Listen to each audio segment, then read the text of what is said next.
Merci d'être resté avec nous. Pour la première fois l'an dernier, le seuil des 5000 greffes a été franchi, un chiffre qui montre que nous sommes de plus en plus sensibles aux dons d'organes, mais qui reste malheureusement insuffisant. En 2012, 17 657 malades étaient encore en attente d'une greffe. Et à l'occasion de la 13e édition de la journée nationale de réflexion sur le don d'organes et la greffe et de reconnaissance aux donneurs, qui aura lieu après-demain, l'Agence de biomédecine invite les Français à transmettre à leurs proches leur position sur le don d'organes après la mort. Pour en parler, on accueille aujourd'hui 3 invités. Notre expert, le docteur Julien Charpentier, bonjour. Bonjour. Médecin réanimateur et coordinateur de prélèvement d'organes à l'hôpital Cochin à Paris. Et puis 2 témoins avec nous. D'une part, Fabrice Dunon, greffier du cœur. Bonjour. Bonjour. Et Patrice Rivollet, qui est en attente d'une greffe de foie. Bonjour. On va s'intéresser séparément à vos 2 histoires. Fabrice, déjà, vous êtes porteur d'une malformation cardiaque qu'on a découvert quand vous étiez tout petit. Oui, quand j'avais 2 ans. Et à partir de quand vous avez eu des signes qui vous ont dérangé? Alors vers 17 ans. Quand j'avais 17 ans, j'avais pas mal de crises de palpitations. Oui. Et puis j'étais suivi tous les ans en fait. Oui, on vous a même posé un défibrillateur. Oui, d'abord on a cerclé l'artère pulmonaire, c'est ça? Oui, en vue d'une intervention. Donc on a cerclé l'artère pour pouvoir muscler le cœur, en vue d'une intervention à cœur ouvert. Ça n'a pas fonctionné, donc on a retiré le cerclage et puis donc ça ne m'a pas empêché de vivre comme ça jusqu'à mes 25 ans. Voilà, c'est à 25 ans qu'on commence à vous parler de greffe. Voilà. À 25 ans, on commence à me parler de greffe. Et comment vous l'avez vécu ça, le fait de parler Plutôt de ça? bien, parce qu'on en avait déjà parlé étant petit, un peu plus jeune. Et donc non, j'ai appris la nouvelle plutôt comme un soulagement. Vous étiez très fatigué à cette époque-là? À partir de 25 ans, oui, je commençais à être fatigué. Oui. D'accord. On vous avait donné quel délai à peu près d'attente? On vous avait dit quoi? On m'avait dit qu'en règle générale, c'était 1 année. Après, ça pouvait varier, mais voilà. Et c'était pas un geste qui vous faisait peur, hein? Non. Alors, en mai 2010, donc on vous a posé un défibrillateur. Oui. Vous êtes mis sur la liste d'attente en septembre 2010. Et puis, vous avez été appelé. En août 2011. Ouais. Le 20 août 2011, j'ai été appelé. J'avais déjà été appelé une première fois. Racontez ça. Alors, une première fois, c'était en juillet 2011. Donc, j'étais appelé. J'ai été hospitalisé. Ouais.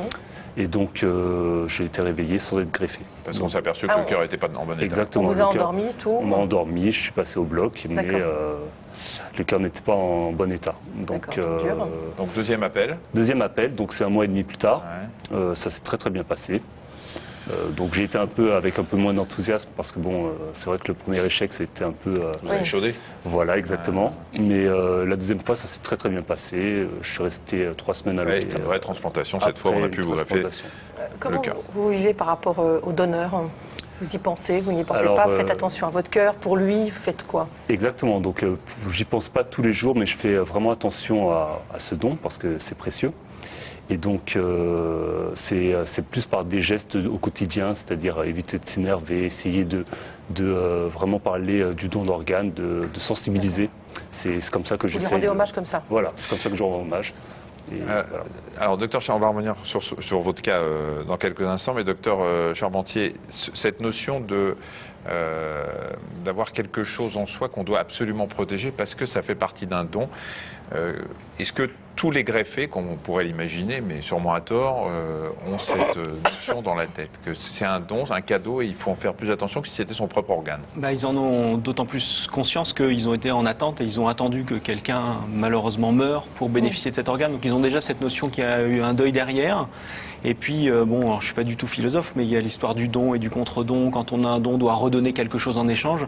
Et c'est vrai que très souvent, les greffés s'interrogent au moment de leur histoire de greffé à leur donneur. Ils essayent de savoir plus ou moins qui c'était et mettre plus ou moins d'énergie là-dedans. Ce qui est sûr, c'est que la loi française oblige à l'anonymat. On ne peut pas dévoiler les coordonnées d'un donneur à un receveur. C'est quelque chose que vous auriez aimé éventuellement retrouver la famille du donneur? Pas plus que ça. Je me suis déjà posé la question, mais pas plus que ça. Du fait que je ne sais pas comment je vais réagir face à la famille. Je ne sais pas qui était cette personne. Je ne sais pas si je l'aurais bien aimé. Voilà. Donc je préfère rester dans l'organe. Voilà, dans l'organe et puis dans le cadeau, effectivement. Puis rester dans cette penser que c'était quelqu'un de bien. Personnalisé. Exactement. Et d'idéaliser la personne. Avant de passer à votre histoire, Patrice, on va répondre à des questions. Katrina nous dit, suite à une transfusion sanguine, on ne peut pas donner son sang. Est-ce qu'on peut donner ses organes? Bien sûr. La différence entre le don du sang et le don d'organes, c'est le don d'organes, comme pour les exemples qui sont sur le plateau, sont des organes vitaux. Et donc les règles de sécurité sanitaire sont pas allégées, bien au contraire, elles sont très rigoureuses. Mais c'est vrai qu'on prend moins de risques lors du don du sang. Et alors que pour le don d'organes, c'est pas du tout une contre-indication lorsqu'on a été transfusé. On fait de toute façon tout un bilan sanitaire avant la transfusion, avant le prélèvement d'organes, puisque c'est pour sauver des vies. Et donc on est obligé d'une sécurité sanitaire. Mais c'est vrai que le don de sang est beaucoup plus rigoureux pour ça. Alors quand le greffon provient d'un donneur décédé, la greffe s'organise en urgence. Atteint d'une maladie auto-immune des reins depuis plusieurs années, Pierre-Marie a été contacté dans la nuit pour subir une transplantation rénale. Notre équipe l'a suivi à l'hôpital Necker à Paris. Un sujet signé Marie Guyot, Alexandre Moncaillot et Eliane Lassibille. Tous les lundis, mercredis et vendredis, de 18h à 23h pendant près de 6 ans, Pierre-Marie s'est rendu à l'hôpital pour être dialysé.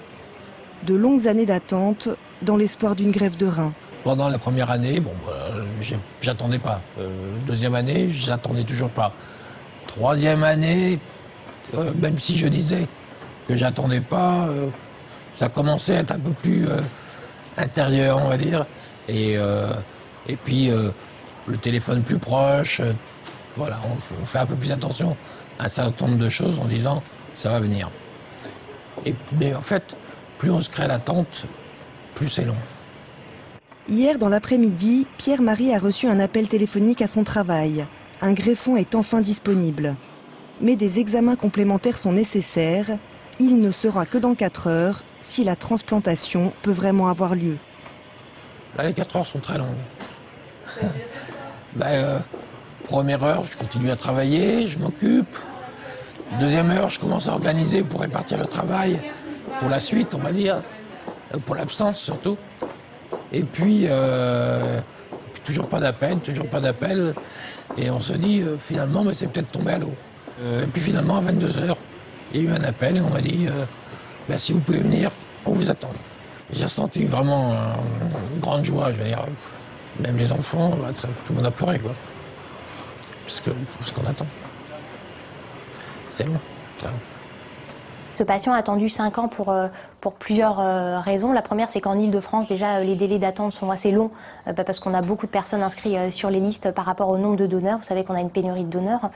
Et puis la deuxième raison, c'est qu'il est relativement jeune et que les personnes jeunes inscrites sur la liste d'attente sont défavorisées par rapport aux personnes âgées parce qu'en fait, on a essentiellement des greffons issus de donneurs on va dire, âgés et souvent de plus de 60-65 ans et que pour des personnes jeunes, on ne veut pas leur attribuer un greffon qui soit très âgé. La greffe aura lieu dans quelques heures. Cette dialyse devrait donc être la dernière. Pierre-Marie est confiant. Je suis plutôt dans le plaisir de ce qui va se passer. J'ai aucune inquiétude sur l'opération. Donc voilà, impatient. Impatient que ça ait lieu et impatient d'être après. C'est-à-dire de retourner chez moi et puis de pouvoir faire ce qu'on veut, quoi. Cet organe, il faudra que j'y fasse un petit peu attention. Parce que, certes, c'est ma vie, mais il y a quand même quelqu'un qui m'a donné cet organe et je lui dois quand même un peu de respect, même s'il n'est plus de ce monde. Voilà, c'est une sorte d'engagement supplémentaire et d'attention supplémentaire. Monsieur Bréchoir, bon, écoutez, je crois que tout est prêt pour que vous alliez au bloc. Vous êtes prêts? Très prêt. Au bloc opératoire, le greffon l'attend déjà. Alors, on verra dans quelques minutes comment s'est passée l'intervention. Quelques questions encore. Nadia demande si on peut faire un don d'organes après avoir eu une hépatite C, aujourd'hui guérie. En France, actuellement, c'est interdit par la législation. Tout comme la séropositivité VIH, c'est une contre-indication au don. Certains pays, pour l'instant pour le VIH, l'autorisent, puisqu'il y a sur liste d'attente des gens qui ont un VIH contrôlé et qui vivent avec. Donc pour l'instant, l'hépatite C est une contre-indication en France, même si elle est guérie. Ce n'est pas le cas de l'hépatite B. L'hépatite B guérie peut être un greffon acceptable pour quelqu'un qui aurait aussi une hépatite B guérie et qui nécessiterait d'avoir une greffe. Parce que l'hépatite C peut plus se réactiver? Pour l'instant, on ne sait pas encore assez de choses. Et c'est vrai que les traitements immunosuppresseurs plus le virus, ça peut poser un problème. Pour l'hépatite B, c'est possible, mais bien évidemment, quand c'est des situations comme ça, les receveurs sont informés qu'ils peuvent avoir un organe de ce type-là. C'est ce qu'on appelle des greffes dérogatoires. On ne le souhaite pas du tout à Fabrice, mais si Fabrice a un problème un jour, est-ce qu'on peut regreffer un organe déjà greffé sur un autre? Alors un organe déjà greffé, non, mais les autres organes, potentiellement, s'ils ne sont pas abîmés par les traitements immunosuppresseurs. C'est arrivé dans mon service où un patient a fait une hémorragie intracérébrale après avoir été greffé du cœur et on a pu lui prélever son foie et ses reins. Est-ce que toutes les religions acceptent le don d'organes? Demande-nous ça. Alors c'est très général comme réponse, mais toutes les grandes religions ont dit que le don d'organes, ça privilégie la vie. Donc le don d'organes est une chose qu'il faut accepter. Après, dans chaque religion, il y a des courants un peu différents qui interprètent leur ouvrage, entre guillemets, de référence et qui ne sont pas forcément tout à fait d'accord. Mais les grandes religions représentées en France ont dit que le don d'organes, ça sauve des vies. Après, souvent, c'est quand on rencontre les familles, un motif d'opposition fréquent. La religion l'interdit. Souvent, c'est plus par ignorance que par vraiment connaissance de la loi. Enfin de la loi éditée par leur livre. Ce qui est sûr, c'est que l'ignorance est le plus gros problème. Et aussi bien quand on discute avec les proches, même dans des religions où ils ne sont pas forcément favorables spontanément, quand le représentant religieux dit si la personne de son vivant avait dit qu'elle voulait le faire, et bien comme c'est pour sauver une vie, il faut le faire. Patrice, il y a moins d'un an, en septembre dernier, gros coup de fatigue. Oui, gros coup de fatigue, donc bilan sanguin. Et puis c'est avéré qu'on m'a trouvé le virus de l'hépatite C. Et de là, donc, on a poussé les investigations. Ouais.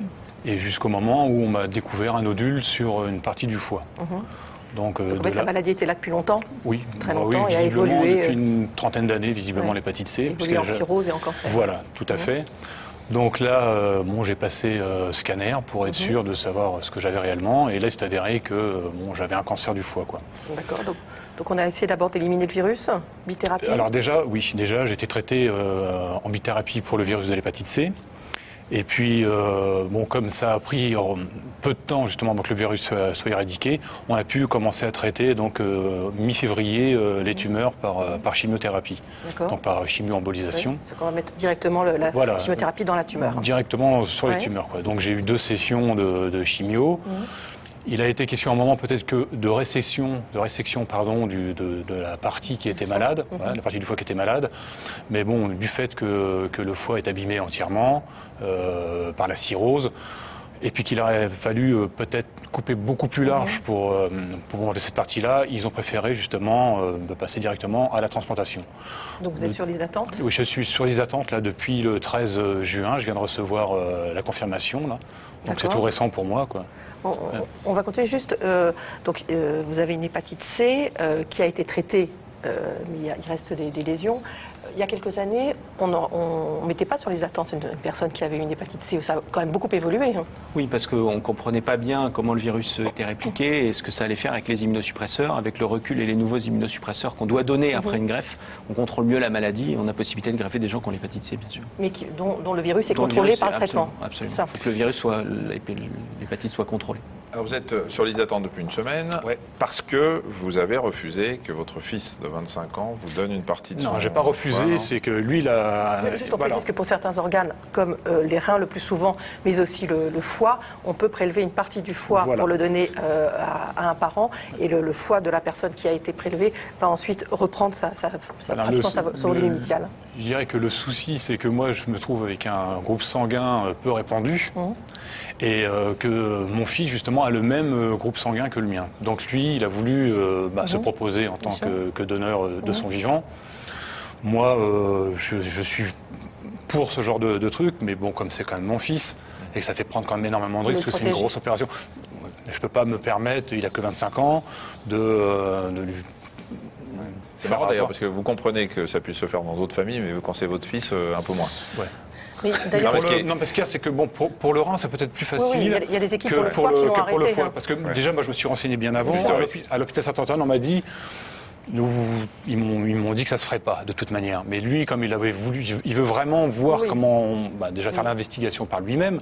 Donc moi, je le laisse faire. Hein. Déjà, il apprendra quelque chose.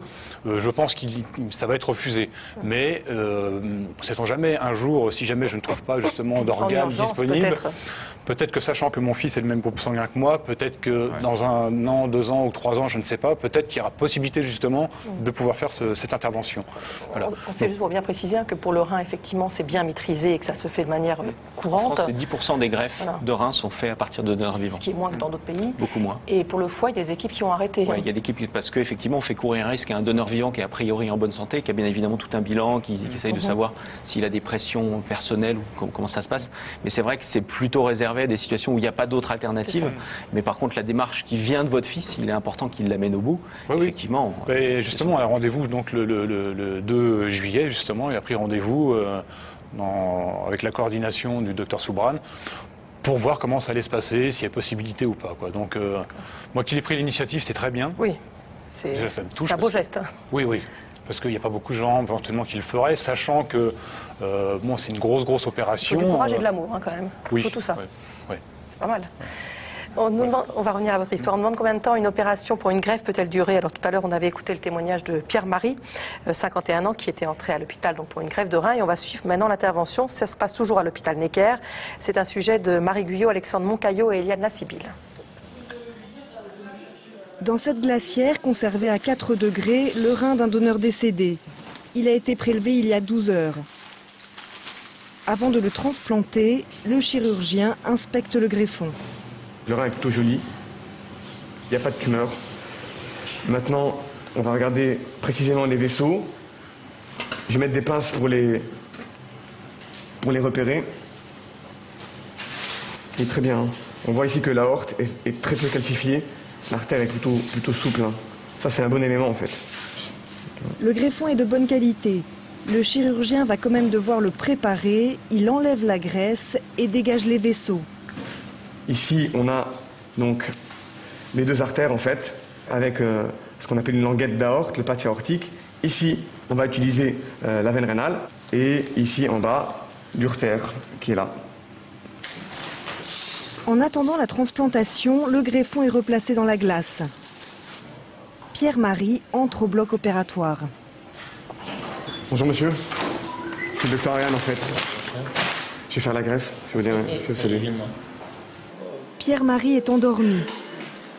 Là je vais tracer l'incision, on décide de greffer le rein là où c'est le plus facile, proche de la vessie. On se met souvent à droite parce que les vaisseaux sont plus accessibles et plus hauts, plus superficiels. C'est là qu'on va greffer le rein.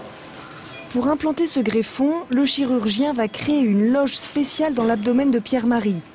Les reins malades ne sont pas retirés. C'est un espace qui n'existe pas en fait en pratique. Donc on est en train de le créer. En refoulant l'intestin grêle, le côlon, on n'a pas de choses qui nous gênent pour greffer le rein. Une fois cet espace créé, le chirurgien va chercher l'artère, puis la veine du receveur, qu'il identifie grâce à ses fils de couleur. Donc là, on va sortir le rein. On voit sa couleur, il est un petit peu pâle pour l'instant.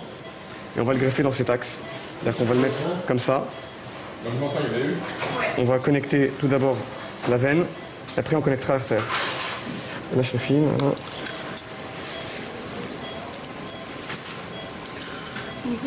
Lâche ça. Les vaisseaux du greffon sont à présent suturés sur ceux du receveur. Ça, c'est l'artère du receveur. Là, elle part du cœur en fait, ici à l'aorte. Ça a donné cette branche. Et tout en bas, elle part pour irriguer la jambe. C'est la seule artère de la jambe. Lorsque les vaisseaux sont suturés et leur étanchéité vérifiée, le greffon est enfin irrigué. C'est bon, déclampage, tout de suite, le sang va aller dans le rein. 18 heures. Ça y est, c'est le moment crucial de l'intervention, c'est là où on vérifie que le rein est beau. Là je sors le rein, et il est en train de se recolorer. Voilà, c'est bon, là il est sorti. Voilà. Et le rein, ici on voit les plages où il est redevenu rose, et là il est encore un petit peu bleuté. Ici les plages roses, là il s'est bien recoloré, et là ces zones bleues vont petit à petit devenir roses. Et là oui, le fait qu'il saigne, c'est-à-dire qu'il est bien vascularisé. Le greffon repositionné dans l'abdomen, le chirurgien va le connecter à l'urtère qui le relie à la vessie. Donc ici en fait j'ai passé un fil, 2 fils même, sur l'urtère ici du greffon et l'urtère du receveur. Et je vais suturer cette urtère à l'autre. L'opération est maintenant terminée, elle a duré 2 heures. Pierre-Marie va rester une quinzaine de jours à l'hôpital avant de pouvoir rentrer chez lui. Voilà, on a eu de ces nouvelles ce matin. Il va bien, il est encore à l'hôpital, mais il devrait bientôt sortir. On nous demande quelle est la durée de vie d'un rein greffé.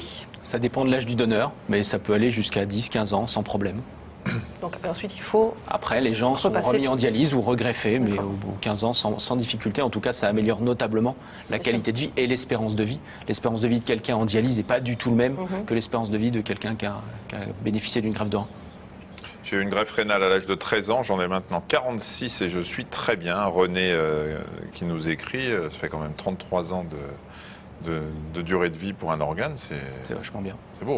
Hein. Chana demande si une personne qui a subi une greffe vit moins longtemps qu'une autre. Ça, c'est une question difficile, ça dépend du type de greffe. Bien évidemment, et la cause de la greffe aussi. Bien évidemment, ils ont une pathologie au départ et puis ils prennent des traitements qui sont quand même, qui induisent d'autres complications aussi, donc c'est pas comparable. Mais c'est vrai que pour des greffes vitales, c'est le seul moyen de sauver la vie. Hein. Donc, bien évidemment. Est-ce que la greffe du côlon existe ? Alors, on fait des greffes de tubes digestifs chez l'enfant et puis chez l'adulte aussi, avec du foie combiné. Effectivement, ça se fait dans certaines maladies inflammatoires du tube digestif. C'est assez compliqué parce que vous imaginez que voilà, dans les gens à qui on est obligé de faire de multiples interventions qui se retrouvent avec du tube digestif très court, ouais, ça se fait, c'est compliqué. Il y a l'équipe de Beaujon qui en fait en France pour l'adulte et à Necker en pédiatrie. C'est compliqué, mais ça se fait, ouais, ils essayent. Didier nous dit qu'il y a eu des essais de greffe pour la langue au début des années 2000. Qu'en est-il ? Alors ça, je ne peux pas répondre, je ne connais pas. Alors effectivement, on fait maintenant des greffes de tissu composite. On avait entendu parler de la greffe de visage et puis les greffes d'avant-bras. Ça se fait de plus en plus. La greffe de langue, j'en ai pas entendu parler, mais c'est des choses qui se développent et qui, effectivement, même si ce n'est pas des greffes vitales, changent la qualité de vie des gens, bien évidemment. Est-ce qu'il sera un jour possible de greffer tous les organes? On va mettre de côté le cerveau, peut-être? Oui. On va mettre de côté le cerveau, puisque par définition, on ne prélève des gens qui ont le cerveau mort, puisque c'est la mort encéphalique. Mais on greffe pas mal de choses déjà. Je vois pas qu'est-ce qu'on a. Puisque même le pancréas est prélevé pour être greffé, le côlon, le foie, le rein, le cœur, on greffe pas mal de choses. Tout à l'heure, on disait dans le reportage qu'on privilégiait, puisque les organes venaient en général de personnes de plus de 60-65 ans, ceux qui étaient plus jeunes, ils n'étaient pas privilégiés.